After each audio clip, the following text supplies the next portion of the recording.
चर्चा झाली, काय मागणी केली? सन्माननीय मुख्यमंत्री महोदय श्री देवेंद्रजी फडणवीस साहेब यांची मी आता भेट घेतलेली आहे आणि संतोष देशमुख यांच्या हत्येप्रकरणी उज्ज्वल निकम साहेब यांची सरकारी वकील म्हणून त्या ठिकाणी नियुक्ती करावी अशा प्रकारची विनंती केली आणि त्यांना सहाय्य करण्यासाठी अगोदर जे बाळासाहेब कोल्हे साहेब यांची निवड केलेली आहे त्यासाठी त्यांनी सहाय्य करावं अशा प्रकारची ऑर्डर काढावी अशा प्रकारची विनंती केली। लगेच माननीय मुख्यमंत्री महोदय यांनी उज्ज्वल निकम साहेब यांना फोन केला आणि फोन करून तुमची याला संमती आहे का, कारण कोणत्याही प्रकरणामध्ये संबंधित वकिलाची घेतल्याशिवाय सरकारी वकील अभियोक्ता म्हणून त्यांची नियुक्ती करता येत नाही। तर माननीय उज्ज्वल निकम साहेबांनी माननीय मुख्यमंत्री साहेबांशी आज संध्याकाळी बोलतो म्हणाले। आज पुन्हा ते संध्याकाळी बोलतील आणि बोलल्याच्या नंतर साधारणतः उद्यापर्यंत किंवा सोमवारपर्यंत ही ऑर्डर निघेल अशा प्रकारची आशा या ठिकाणी आहे। कारण हे अतिशय क्रूरतेनं भयानक स्वरूपाचं हे कृत्य असल्यामुळं त्या ठिकाणी उज्ज्वल निकम साहेबच पाहिजेत अशी त्याच्या कुटुंबियाची, माझी आणि संपूर्ण बीड जिल्ह्यातलीच नव्हे महाराष्ट्रातील जनतेची सुद्धा इच्छा आहे आणि ती पुरी करण्याच्या दृष्टीनं एक मोठं पाऊल स्वतःहून साहेबांनी फोन लावून उज्ज्वल निकम साहेब यांना फोन लावलेला आहे। ते आता सरकारी अभियोक्ता होतील अशी आशा आहे।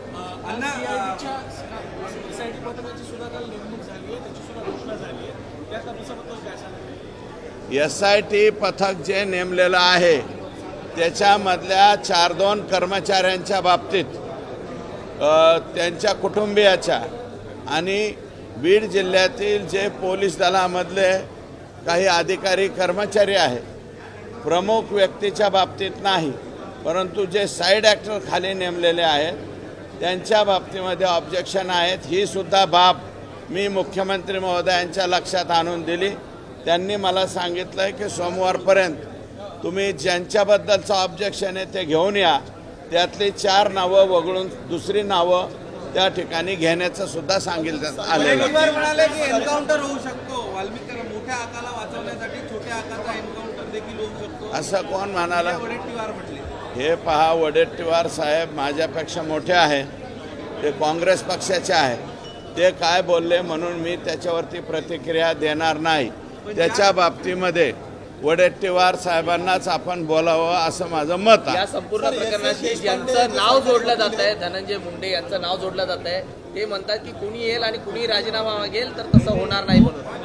हे बघा, मी तर अजून त्यांचा राजीनामा मागितलेला नाही, त्याच्यामुळे त्यांच्या राजीनाम्याचा आणि मागण्याचा प्रश्नच येत नाही। मी राजीनामा मागितलेला नाही। सरकारी वकील देशपांडे यांनी वाल्मिक करारांच्या प्रकरणात लढण्यास नकार दिलेला आहे। या प्रकरणाची चौकशी एखाद्या ज्या सरकारी वकिलांनी तिथे बाजू मांडण्यास नकार दिलेला आहे त्याचं सरकारी अभियोक्ता पद काढून घ्यावं अशा प्रकारचं पत्र मी माननीय मुख्यमंत्री महोदयांना दिलंय। ज्या गाडीतनं वाल्मिक कराड यांनी काल सरेंडर झाले, अजित पवार मस्साजोगला संतोष देशमुख यांच्या कुटुंबाला भेटायला गेले, त्यावेळी तीच गाडी अजित पवारांच्या ताब्यात देखील होती। आता हे बघा, हे आका मोठ्या आकांच्या बरोबर सगळीकडे होते म्हणून मग अजितदादांच्या ताब्यात तीच गाडी असणार।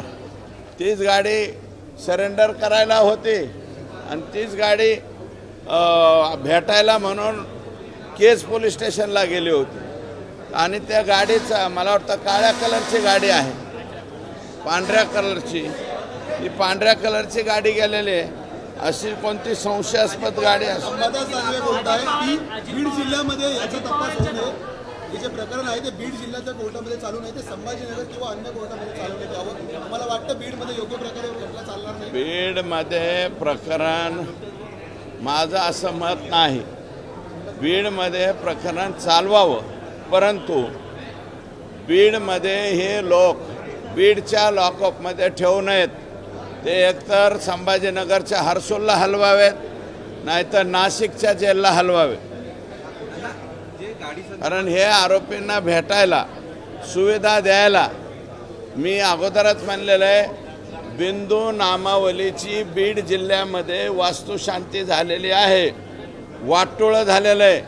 बिंदू नामावलीमध्ये एस टीच्या जागेवरती ठराविक प्रवर्गाचे लोक आलेत, एस सीच्या जागेवरती ठराविक प्रवर्गाचे लोक आलेत आणि ओपनच्या जागेवरती आले, मायक्रो ओबीसीच्या जागेवरती आले, सगळ्याच जागेवरती एस सी बी सीच्या जागेवरती बी तेच एकाच प्रवर्गाचे लोक जास्त संख्येने तिथल्या अधिकारी कर्मचारी याच्यामध्ये झाल्यामुळं बीड जिल्ह्यामध्ये कुठल्याही बाबतीत प्रॉब्लेम होऊ शकतो.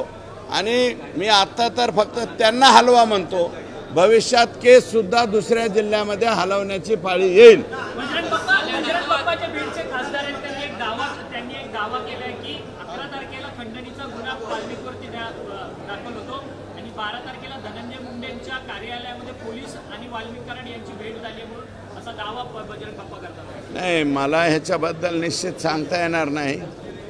बजरंग बाप्पांचे सोर्सेस जास्त असतील तर तुम्ही ते, आणि असं जर झालं असेल तर हे दुर्दैव आहे. एका खंडणी मागणाऱ्या गुन्हेगाराबरोबर या राज्याचे मंत्री ज्यांनी गोपनीयतेची शपथ घेतलेली आहे, असा मंत्री जर तिथं थांबत असेल तर मंत्री म्हणून घ्यायला सुद्धा ते लायबल नाहीत असं माझं मत आहे. देश विदेशातील प्रत्येक घडामोडींचे लाईव्ह अपडेट मिळवण्यासाठी आता साम टीव्हीच्या सर्व सोशल मीडिया प्लॅटफॉर्मला लाईक, फॉलो आणि सबस्क्राईब करा. तसंच सर्व नोटिफिकेशनसाठी बेल आयकॉन प्रेस करायला विसरू नका.